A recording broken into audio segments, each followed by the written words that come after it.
Hey there, good morning. It is Sunday morning and I just released a video making this thing right here. And this was supposed to be a small project that I would make in between, well, stages of making the end tables like I talked about last week. And it would have been a smaller, like if I had to start it again today, it would be a small project, but I made several mistakes along the way and had to remake some parts.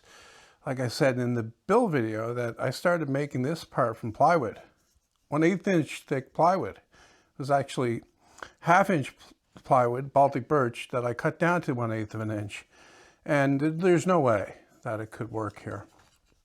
Well, okay. Let me say this, okay? I designed this in SketchUp, and I talked about the problem with SketchUp before, at least for me anyway, is that you tend to make parts smaller than they really should be. So if I was going to make a change to this, I would upsize the parts. I would make these rails wider. They're currently at 1 inch. I would make them 1.5 or 1.25 at the very least. I would make these bars right here, which are 1/2 inch wide, 3/4. I still leave the gap in between to be a 1/2 inch because it doesn't need to be any bigger than that. But one key thing is I would make this part here bigger. Like, I don't know why. I do not know why I didn't make this part bigger. Like, this didn't have to be this narrow. I kept thinking that it, it's like, I kept thinking that it would have a grip like this, and it should, like, I kept thinking of my fingers in a crook like that. And that, so I would make this thing 1 inch wide at least. And I would put more meat on the end of it here too. Because I was close to remaking this part as well. But I already had it made, and yeah, it was taking too long. And so yeah, once again, like if I had made this part from plywood, except wider, it would have worked.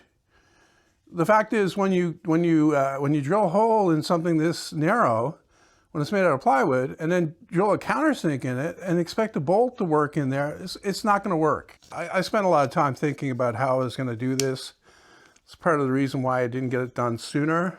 But yeah, that's the way it works. And like I said, my time back, I would upsize it. Now, also, I should mention, okay, I made the wing knobs or nuts from wood, and I used one of the bolts as a tap. I just cut the head off the bolt so to put it in the drill, and I cut a slot in there like you would see on a tap. And I wanted to talk about specialty tools, right? It's like, this is the specialty tool syndrome, where you have a shop full of all these specialty tools, and if you can't put your hands on it right away, you spend an hour looking for something that you used to do with some other tool before that. So, like, the key to having specialty tools is having them in a place where you can find them. So you see guys buying these taps for wood. Like, why would you buy taps when you could easily make some quickly for whatever you need to do? Like, if you're bolting something to get, like, using a metal bolt to bolt wood together without a nut is a fairly rare occurrence. You don't do it every day. So why would you buy a special, set of taps to do that, when you could just go to your hardware store and buy the right size tap? I know it cuts a slightly bigger hole, but it still works. Or, better yet, just make your own. I started that, well, I didn't start it. I converted my red channel, what I was calling my red channel was a red logo channel, to audio, and videos are doing okay. The ones that do better are obviously the ones where I'm still building something, right? But when I'm talking about something technical, I don't get a lot of views on those. And that was expected. I'm not saying that it's unexpected, but I think one of the things that's going against me, and I think this applies in general these days, okay, to someone like me. I think what's going against me is I'm not geeky enough. I'm not nerdy enough. like I don't appeal to some of the younger people we have today. They don't identify with me. They identify with people that seem like them, and I don't. I don't know. For the most part, I guess I don't seem like them. I think that it's a level. I mean, it's a level of competence in the person that you're watching that turns off a lot of younger people today. Like, it's like they interpret. I think that they interpret, and I actually made a video about this before, but I deleted that video because so many people didn't understand what I was talking about there. I think that they interpret competence and confidence as arrogance and cockiness and showing off, like boasting. I think that's the way they interpret it.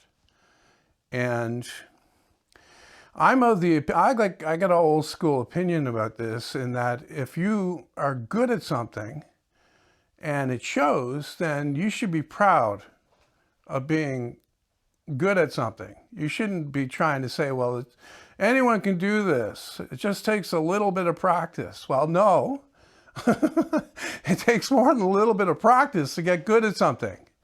So, like, this is the barrier for young people. It's always been that barrier. But I think the young people of yesterday were, like, they recognized more readily that you had to put in your time. Okay, you have to, okay, if you're looking at like a video game, you have to grind. Like, young people still play video games today, and they still grind to a level up. They don't see that happening in real life, though. I don't know. Maybe I'm way off base here. You let me know in the comments what you think. But I think that in general, it's a level, okay, it's a presentation of a level of confidence in what you're doing that is turning off some of the people that watch, especially younger people. I know we're all dying, right? But you're not dying the way Chloe. So you're a tourist, okay? I've seen you. I saw you at melanoma, saw you at tuberculosis, I saw you at testicular cancer. I saw you practicing this. Practicing what? Telling me off. Is it going as well as you hoped? Rupert,